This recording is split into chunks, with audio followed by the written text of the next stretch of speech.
வணக்கம். இப்போ நீங்க தங்க கடன் வாங்கியிருந்தாலும் சரி, இல்ல வாங்க போறதா இருந்தாலும் சரி, ஒரு முக்கியமான விஷயம் இருக்கு.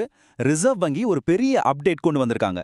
இது தங்க கடன் வாங்குற லட்சக்கணக்கான மக்களுக்கு ரொம்பவே முக்கியமான ஒரு மாற்றம்.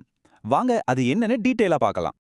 51% இது வெறும் ஒரு நம்பர் கிடையாது. போன செப்டம்பர் 30 கணக்குப்படி பார்த்தா நம்ம நாட்டுல பாதிக்கு மேற்பட்ட மக்கள் தங்க கடனை தான் நம்பியிருக்காங்க.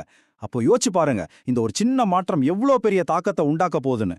இது ஏதோ ஒருத்தர் ரெண்டு பேர் பிரச்சனை இல்ல, லட்சக்கணக்கான குடும்பங்களோட நிதி பாதுகாப்பு சம்பந்தப்பட்ட விஷயம்.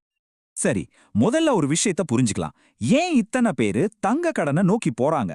அதுக்கு ஒரு ரொம்ப சிம்பிளான ஆனா பவர்ஃபுல்லான காரணம் இருக்கு.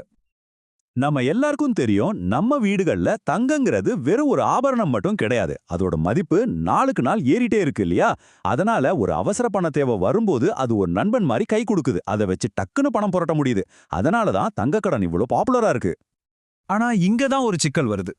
கடன் வாங்குறது ரொம்ப சுலபமா இருக்கலாம். ஆனா அதை திருப்பி கட்ட போகும்போது தான் அசலான பிரச்சனையே ஆரம்பிக்குது. பல பேருக்கு இந்த சுலபமான கடன் அவங்களுக்கே தெரியாம ஒரு பெரிய பொறிய மாறிடுது. பாருங்க, தங்க கடனுக்கு ரெண்டு முகம் இருக்கு. ஒரு பக்கம் அது அவசரத்துக்கு பணம் தர்ற ஒரு கனவு மாதிரி தெரியுது. ஆனா இன்னொரு பக்கம் திருப்பி கட்ட முடியாம நம்மள சிக்கனைக்கிற ஒரு வலை மாதிரி இருக்கு. ஆரம்பத்துல பணம் கிடைக்கிறது ரொம்ப சுலபமா இருக்கும். ஆனா கடன் காலம் முடியும் போது வட்டியோட சேர்த்து மொத்தமா கட்ட சொல்லுவாங்க. அப்போதான் நம்மளோட நகையே ஏலத்துக்கு போயிடுமோன்னு ஒரு பயம் வந்துடும். இதுல இருக்கிற பெரிய முரண்பாடே இதுதான். ஏற்கனவே பண கஷ்டத்துல இருக்கிறவங்க தான் கடனை தேடி போறாங்க. அப்படிப்பட்டவங்களால எப்படி மொத்த பணத்தையும் வட்டியோட சேர்த்து ஒரே தடவைல கட்ட முடியும்? சொல்லுங்க பாப்போம். இது ஒரு முடிவே இல்லாத கடன் வலையில அவங்கள சிக்க வச்சிடுது. கடைசியில அவங்களோட மதிப்புமிக்க நகைகளும் ஆபத்துல மாட்டிக்குது. இது மட்டும் இல்ல, இதுல இன்னொரு பெரிய புகாரும் இருக்கு. இந்த ஏலம் எல்லாம் சரியா வெளிப்படையா நடக்குதானே யாருக்கும் தெரியறதில்ல.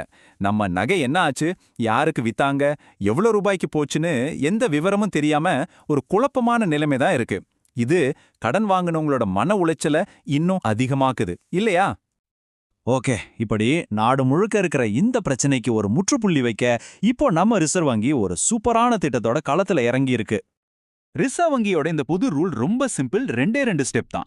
ஒன்னு, இனிமே பேங்க்ஸ் கடன் கொடுக்கறதுக்கு முன்னாடி கடன் வாங்குறவரால அதை திருப்பி கட்ட முடியுமான்னு செக் பண்ணணும்.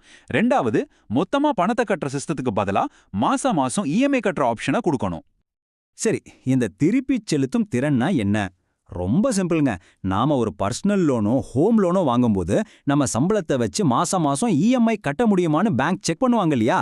அதே மாதிரி தான் இனிமே தங்க கடனுக்கும் செக் பண்ண போறாங்க. இது எதுக்குன்னா, நீங்க கடனை கட்டி உங்க நகைய பத்திரமா மீட்கணுங்கிறத உறுதிப்படுத்துறதுக்கு மட்டும்தான். சரி, இந்த புது இஎம்ஐ சிஸ்டம் நிஜத்துல எப்படி ஒர்க் ஆகும்? வாங்க ஒரு சின்ன எக்ஸாம்பிள் வச்சு இதை இன்னும் ஈஸியா புரிஞ்சுக்கலாம். இப்போ ஒரு உதாரணத்துக்கு நீங்க ஒரு 10,000 ரூபாய் கடன் வாங்குறீங்கன்னு வச்சுக்குவோம். வட்டியோட சேர்த்து மொத்தம் 12,000 ரூபாய் கட்டணும். பழைய சிஸ்டம்ல இந்த 12,000த்தையும் ஒரே ஷாட்ல கட்டணும். ஆனா இந்த புது இஎம்ஐ முறையில அதே பணத்தை சின்ன சின்ன மாசாந்திர தவணைகளை பிரிச்சு ஈஸியா கட்டலாம். இதனால கடனை கட்ட முடியாம போற ரிஸ்க் ரொம்பவே குறைஞ்சிடும் இல்லையா?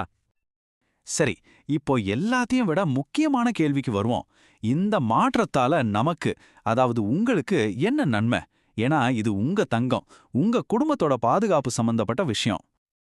இந்த புது இஎம்ஐ ரூலோட நேரடி பலன்களை பார்க்கலாம். 1, மாசம் மாசம் பணம் கட்டுறது ரொம்பவே சுலபமாயிடும். 2, உங்க நகை ஏலத்துக்கு போற ரிஸ்க் கிட்டப்பட்ட இல்லாம போயிடும். 3, உங்க குடும்பத்தோட சொத்துக்கு ஒரு பெரிய பாதுகாப்பு கிடைக்கும்.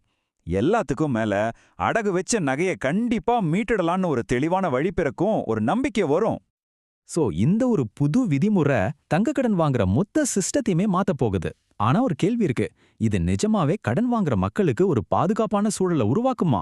இத பத்தி நீங்க என்ன நினைக்கிறீங்க?